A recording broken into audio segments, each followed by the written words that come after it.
Tropical update as of 10:30 p.m. PST, June 5th. Tropical storm Alex has 70 mile per hour winds based on recon, but it's probably starting to weaken. Convection is fading away. It's clearly becoming extra tropical as it forms a front, as you can see.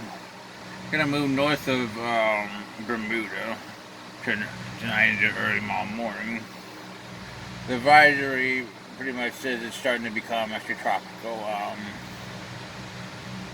They found 984 millibar pressure, um, 52 knot winds at 4 meters above the surface, so they went 60 knots. It's moving east northeastward. It should continue that over the next 24 to 36 hours and become extra tropical. We can show you the NEC track north of Bermuda, which is in line with all the models.